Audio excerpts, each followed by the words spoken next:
Hello everyone, I welcome you all to the platform of judiciary pro. जैसे कि आप लोग जानते ही होंगे कि दिल्ली असिस्टेंट पब्लिक प्रोसिक्यूटर का जो एग्ज़ाम है वो आने ही वाला है। दिल्ली हाई कोर्ट ने जो उसकी पिटिशन थी उसको डिसमिस कर दिया है और कभी भी आपको नोटिफिकेशन देखने को मिल सकता है। उसी के लिए हम दिल्ली असिस्टेंट पब्लिक प्रोसिक्यूटर के एग्जाम में आने वाले जितने भी स्पेशल लॉज हैं, हम उन स्पेशल लॉज की एक सीरीज लेकर आए हैं, जिसके अंदर जो पहला एक्ट हम पढ़ने वाले हैं वो है Delhi special police establishment act 1946। बहुत ही एक छोटा सा लॉ है। इसके अंदर टोटल 7 ही सेक्शन है, 7 सेक्शन भी इसका रिपील्ड है। और जैसे कि आप जानते ही हैं कि भाई ये एग्जाम जो है ना वो यूपीएससी जो है वो कंडक्ट कराता है। तो हम ये एक्सपेक्ट कर ही सकते हैं कि यूपीएससी जो क्वेश्चन पूछेगा वो एक अच्छे लेवल के क्वेश्चन होंगे। तो इसके लिए बहुत ही टाइनी चीजें जो इसके अंदर है वो आपको नोटिस करके चलनी है, वो चीजें आपको मार्क करके चलनी है, साथ में लिखते हुए चलोगे तो ही एग्जाम के अंदर उसको मार्क कर पाओगे। क्योंकि बहुत समय के बाद एग्जाम आ रहा है, बहुत सारे लोग एग्जाम देने वाले होंगे, तो कंपटीशन जो है वो टाइम के साथ बढ़ता ही चला जा रहा है। इसीलिए आपको जो छोटी छोटी माइन्यूट डिटेल्स हैं उसके अंदर भी आपको ये पढ़ना पड़ेगा। चलिए देखते हैं फिर ये एक्ट। जो इसका सबसे पहली चीज आपको याद रखनी है कि ये 1946 में बनने वाला, 1946 में बनने वाला 25वां एक्ट था। इसकी इनेक्टमेंट डेट क्या है? 19 नवंबर 1946। ठीक है, फिर उसके बाद क्या है कि ये बनाया किस लिए गया था? यूनियन टेरिटरी के अंदर कोई सर्टेन ऑफेंसेस के इन्वेस्टिगेशन के लिए। सर्टेन ऑफेंसेस, और ये सर्टेन ऑफेंसेस कौन से होंगे? ये ऐसे ऑफेंसेस जो सेंट्रल गवर्नमेंट सेक्शन 3 के अंदर बताता है। सेंट्रल गवर्नमेंट सेक्शन 3 के अंदर कुछ ऐसे ऑफेंसेस के बारे में बताएगा जिसकी इन्वेस्टिगेशन के लिए, और कहां पर? यूनियन टेरिटरीज के अंदर। सभी यूनियन टेरिटरीज के अंदर, चाहे इसका नाम दिल्ली स्पेशल पुलिस एस्टेब्लिशमेंट है, लेकिन इसकी जो जुरिस्डिक्शन है वो सभी, हमारे पास आज टोटल 8 यूनियन टेरिटरीज है, तो सभी यूनियन टेरिटरीज के अंदर इनकी जो पावर है वो एक्सटेंड करती है। ठीक है, उसके बाद आगे बढ़ेंगे इसके अंदर तो किसका शॉर्ट टाइटल एक्सटेंड है कि नाम इसका दिल्ली स्पेशल पुलिस एस्टेब्लिशमेंट है। एक्सटेंड कहाँ होता है? पूरे इंडिया में जितने भी यूनियन टेरिटरीज है सब पर लगता है। फिर उसके बाद ये 1A है जो 2003 में ऐड किया गया था। 2003 के अंदर एक एक्ट बनाया गया था, सेंट्रल विजिलेंस कमीशन एक्ट, जिसमें एक सेंट्रल विजिलेंस कमीशन बनाया गया था for the purpose of prevention of corruption act. ठीक है, कि जो भी करप्शन के जो एंटी करप्शन एक एजेंसी को क्रिएट किया गया था। यहां पर हमने क्या कहा कि कोई ऐसे शब्द जो इस एक्ट के अंदर डिफाइंड नहीं है, तो उसकी डेफिनेशन आप कहां से बोरो करेंगे? सेंट्रल विजिलेंस कमीशन 2003 एक्ट से। इसी 2003 एक्ट में जब ये सेंट्रल विजिलेंस कमीशन बना था, तो इस एक्ट के अंदर बहुत सारे चेंजेस लाए गए थे। और चाहे ये जैसे ये सेक्शन है 4A 4B ऐड किया गया था, तो जितने भी वो सेक्शन है वो भी इसके अंदर ऐड किए गए थे, वो भी देखेंगे हम। फिर सेक्शन 2 क्या कहता है? Constitution and power of the special police establishment. अब इस पुलिस एस्टेब्लिशमेंट की कॉन्स्टिट्यूशन कौन करेगा? तो इनकी कॉन्स्टिट्यूशन होगी सेंट्रल गवर्नमेंट। अच्छा, यहाँ पर क्या लिखा हुआ है? Not standing anything contain in police act. तो वैसे जनरली जो भी हमारी पुलिस है, हर स्टेट की पुलिस है, उनके लिए एक स्पेशल एक्ट बनाया हुआ, सेंट्रल एक्ट है, वो भी पुलिस एक्ट 1861। जनरली सारी पुलिस की जो एडमिनिस्ट्रेशन है वो इसी एक्ट के अकॉर्डिंग होती है, लेकिन दिल्ली स्पेशल पुलिस एस्टेब्लिशमेंट जो एजेंसी है उनकी जो एडमिनिस्ट्रेशन है वो कौन से एक्ट से होगी? Delhi special police establishment act से होगी। और ये कौन बनाएगा? एस्टेब्लिशमेंट कौन करेगा इसका? Central government. ये आपके एग्जाम का एक क्वेश्चन बन सकता है। और किन ऑफेंसेस के लिए? ऐसे ऑफेंसेस जो सेक्शन 3 के अंदर डिफाइन किए गए हैं, सिर्फ उन्हीं की इन्वेस्टिगेशन के लिए ये जो स्पेशल हमारी पुलिस फोर्स है वो क्रिएट की जा रही है। फिर उसके बाद भाई आप जिस टेरिटरी के अंदर जाएंगे वहां पर कुछ पावर भी चाहिए, तो हमने कहा कि जिस भी टेरिटरी के अंदर जाएंगे तो सभी ड्यूटीज, प्रिविलेजेस, लाइबिलिटीज और जितनी भी पावर है ऐसी होंगी जैसे वहां की पुलिस की होती है। और उनका पोजीशन क्या होगा? तो जो भी सब इंस्पेक्टर लेवल का जो पुलिस ऑफिसर होगा इस एक्ट के अंदर, तो उसकी जो पावर होगी वहां के officer in charge of police station के बराबर होगी। तो मतलब दिल्ली स्पेशल पुलिस एस्टेब्लिशमेंट के अंदर जो भी सब इंस्पेक्टर या उससे ऊपर के लेवल होंगे, they shall be deemed to be officer in charge of the police station of that particular area. ठीक है, वो क्या समझे जाएंगे? Officer in charge of the police station समझे जाएंगे। फिर उसके बाद आगे देखते हैं सेक्शन 3 क्या है। मैंने बताया था इसके अंदर आपको क्या दे रखा है? कुछ ऑफेंसेस ऐसे दे रखे हैं जिसमें जो सेंट्रल गवर्नमेंट बताएगी जिसके अंदर ये इस एक्ट के अंदर इन्वेस्टिगेशन की जा सकती है। तो सेंट्रल गवर्नमेंट में by notification in official gazette के अंदर स्पेसिफाई करेगी कुछ ऑफेंसेस को या क्लास ऑफ ऑफेंसेस को, ऐसे क्लास ऑफ ऑफेंसेस की जिनकी जो इन्वेस्टिगेशन है इस एक्ट के अकॉर्डिंग की जा सकती है, इस एक्ट के अकॉर्डिंग की जा सकती है। फिर उसके बाद सेक्शन 4, अब एक्ट बना है तो सुपरिटेंडेंस के लिए कोई पर्सन भी होना चाहिए, तो इसकी जो सुपरिटेंडेंस होगी वो कौन करेगा? याद रखना है, अगर कोई ऑफेंस प्रिवेंशन ऑफ करप्शन से रिलेटेड है, प्रिवेंशन ऑफ करप्शन एक्ट से रिलेटेड है, तो उसमें सुपरिटेंडेंस की पावर और एडमिनिस्ट्रेशन की पावर किसके पास है?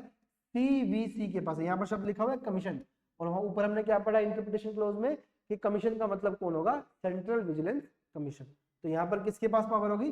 सिर्फ प्रिवेंशन ऑफ करप्शन एक्ट के केसेस में सीवीसी के पास होगी।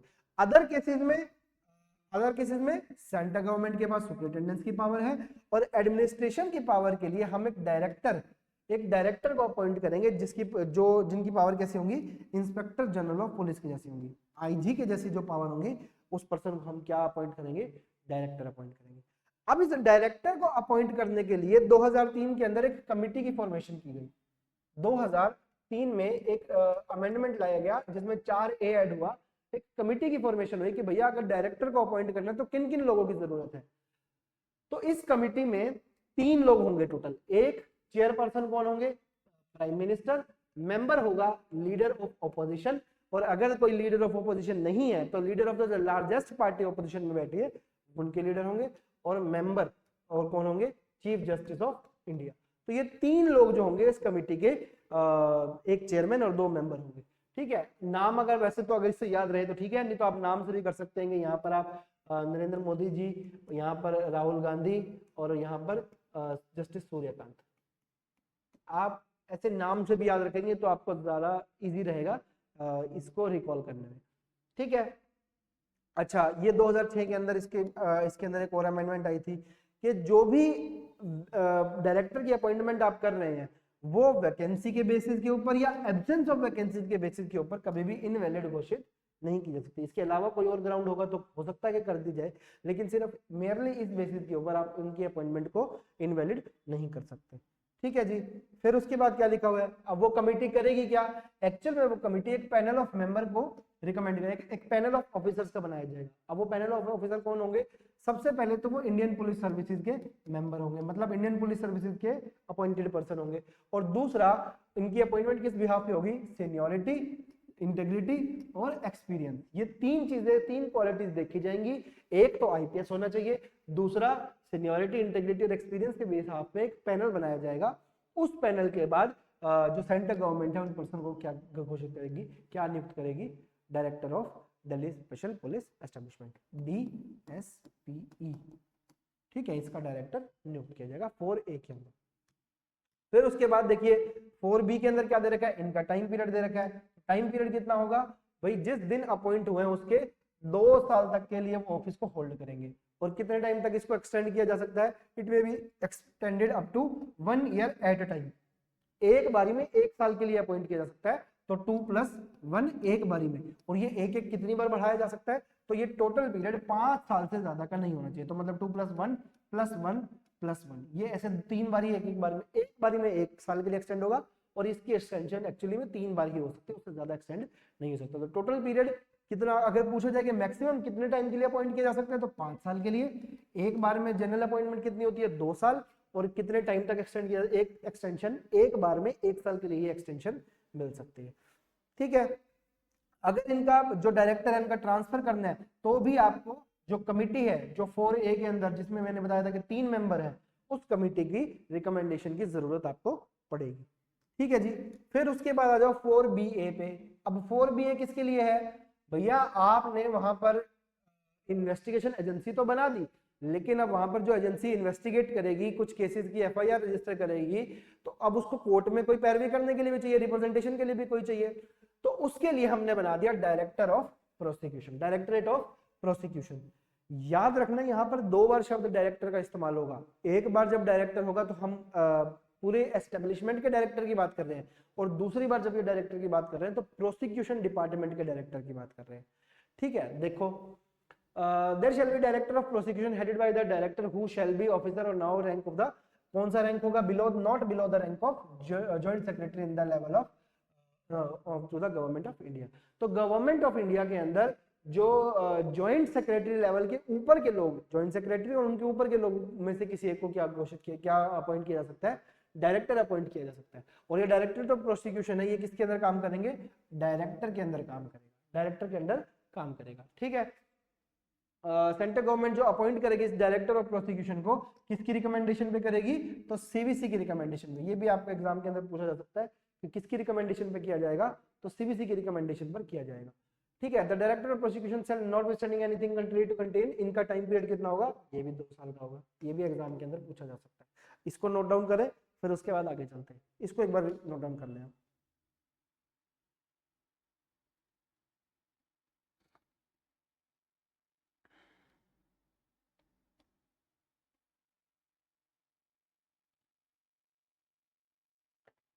ठीक है जी, चला जाए आगे।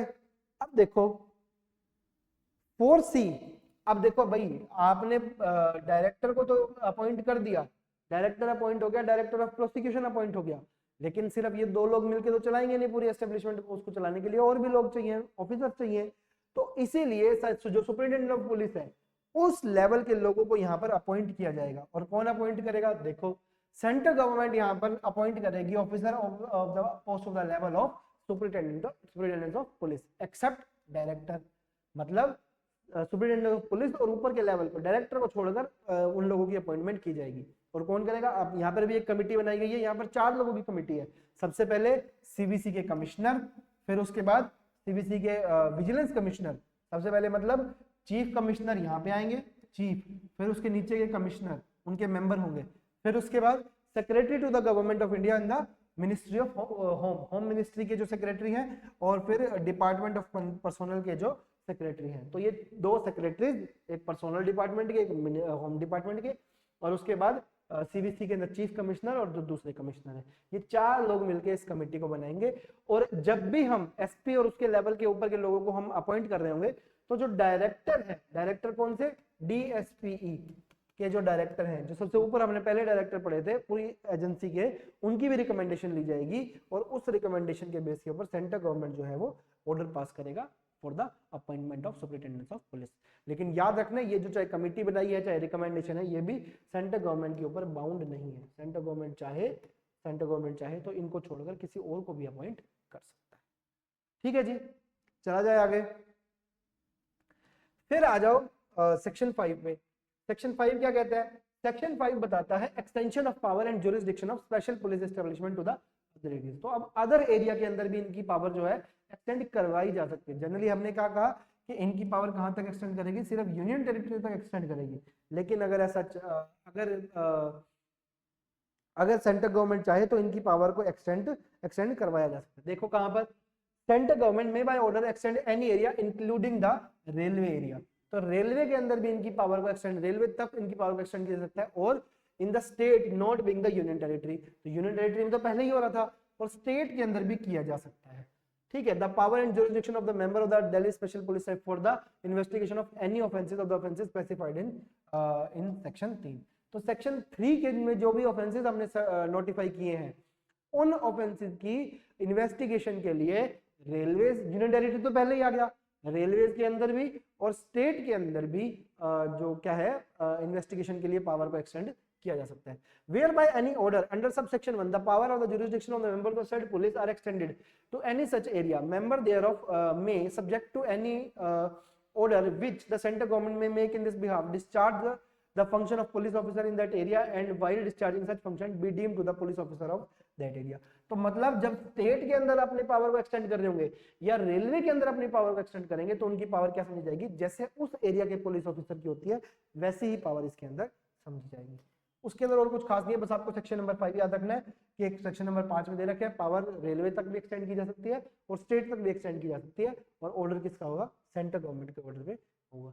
ठीक है, वही बता रखा है कि जो सब इंस्पेक्टर के लेवल के जो ऊपर के लोग होंगे उनकी पावर कहां तक होगी, officer in charge of police station की, officer in charge of the police station उस लेवल की होगी। फिर आ जाओ 6 consent of the central government to exercise the power and jurisdiction. इसके अंदर एक्चुअली ना सबसे ज्यादा केसेस आपको सेक्शन 6 के ही मिलेंगे, क्योंकि जब भी कोई भी एजेंसी जो सेंट्रल एजेंसी है किसी स्टेट के अंदर जब इन्वेस्टिगेशन करने जाती है तो सबसे ज्यादा कंफ्लिक्ट वहीं पर आता है। देखिए क्या लिखा हुआ है, consent of the state government to exercise the power and jurisdiction. Nothing contained in section 5 shall be deemed to enable any member of the DSPE to exercise the power and jurisdiction in any area of the state, not being the union territory or railway area, without the consent of government of the state. इसका मतलब जब आपको state के अंदर union territory को छोड़कर और railway को छोड़कर किसी स्टेट के अंदर जाके आपको इन्वेस्टिगेशन करनी है, तो उस स्टेट गवर्नमेंट की आपको परमिशन की जरूरत है। बिना परमिशन के आप स्टेट गवर्नमेंट के किसी भी दूसरे स्टेट के अंदर जाकर इन्वेस्टिगेशन नहीं कर सकते। दिल्ली पुलिस एस्टेब्लिशमेंट का कोई भी ऑफिसर किसी भी दूसरे स्टेट के अंदर जाकर इन्वेस्टिगेशन नहीं कर सकता जब तक कि स्टेट की परमिशन ना ले लीजिए। क्लियर है? फिर उसके बाद देखो क्या लिखा हुआ है, सेक्शन 6A क्या बताता है? Approval of the central government to conduct inquiry and investigation. The DSPE shall not conduct any inquiry or investigation into any offence alleged to have been committed under the Prevention of Corruption Act. अगर prevention of corruption act के अंदर कोई भी investigation करनी है except with the previous approval of the central government where such allegation relates to, तो generally जब भी कभी भी प्रिवेंशन ऑफ करप्शन एक्ट के अंदर कभी भी इन्वेस्टिगेशन करनी होती है तो सेंट्रल गवर्नमेंट की परमिशन की जरूरत होती है, लेकिन उसकी कुछ एक्सेप्शंस हैं। क्या है? The employees of central government in the level of joint secretary and above, अगर इनसे ऊपर के तो आपको कंसेंट की जरूरत है। such officers are appointed by the central government in corporate established by the under central act government companies or societies. तो जॉइंट सेक्रेटरी या उनके ऊपर के लेवल की अगर आपको इन्वेस्टिगेशन करनी है प्रिवेंशन ऑफ करप्शन में, या फिर ऐसे कॉर्पोरेशन के अंदर जहां पर सेंट्रल गवर्नमेंट अपॉइंटेड लोग हैं, तो वहां पर भी आपको सेंट्रल गवर्नमेंट की परमिशन की जरूरत है। लेकिन यहाँ पर एक एक्सेप्शन दी हुई है, ये एक्सेप्शन बहुत इंपॉर्टेंट है, ये आपसे एग्जाम में पूछी जा सकती है।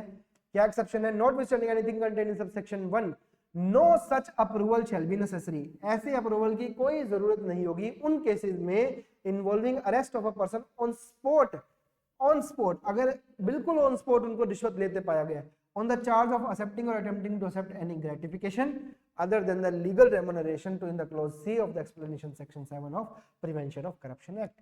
मतलब कि अगर पुलिस ने उनको रंगे हाथों पकड़ लिया पैसा लेते हुए या कोई भी इलीगल ग्रेटिफिकेशन को एक्सेप्ट करते हुए, तो पुलिस को सेंट्रल गवर्नमेंट की किसी भी परमिशन की जरूरत नहीं है।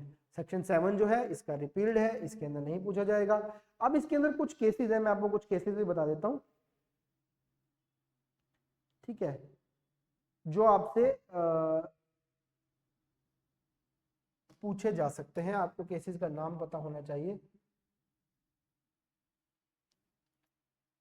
एक सेकंड देख लेता हूं मैं।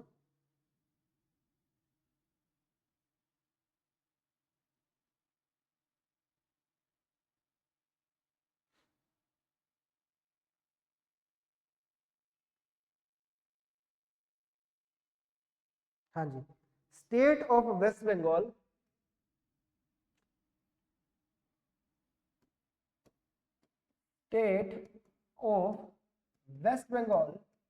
Versus committee of protection of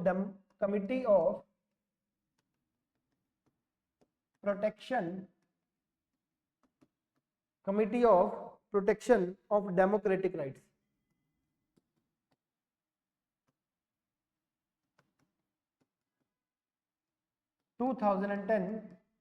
supreme Court, ये केस का नाम लिख लीजिए, state of West Bengal versus committee of protection of democratic rights, CPDR 2010 Supreme Court. इस केस के अंदर एक्चुअली क्वेश्चन आया कि क्या सुप्रीम कोर्ट या हाई कोर्ट ऐसी किसी एजेंसी, चाहे CBI है, जितनी भी सेंट्रल एजेंसी है, चाहे दिल्ली स्पेशल पुलिस एस्टेब्लिशमेंट है या चाहे ED है, ऐसी किसी एजेंसी को क्या इन्वेस्टिगेशन का ऑर्डर दे सकता है बिना सेक्शन 6 की कंसेंट लिए? क्या सुप्रीम कोर्ट या हाई कोर्ट का ऑर्डर सेक्शन 6 को ओवरराइड कर सकता है for the investigation purpose in the particular state? Answer was yes, कर सकता है। कोई भी, सुप्रीम कोर्ट ने कहा कि कोई भी एक्ट या कोई भी एक्ट जो है वो किसी कॉन्स्टिट्यूशनल कोर्ट की पावर को रिस्ट्रिक्ट नहीं करता। कॉन्स्टिट्यूशनल पावर की हमेशा, कोर्ट की हमेशा ये पावर रहती है कि किसी भी केस में, किसी भी सिनेरियो में इन्वेस्टिगेशन के ऑर्डर किए जा सकते हैं। तो ये इसके अंदर एक केस है, आप इसको नोट डाउन करें, फिर उसके बाद मैं आपको अगला केस बताता हूँ।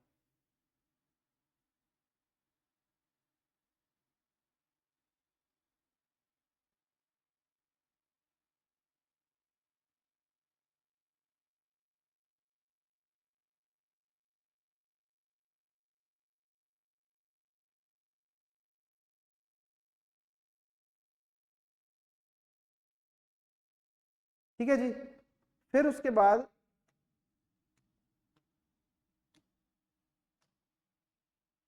अगले केस का नाम लिखे, नरेंद्र कुमार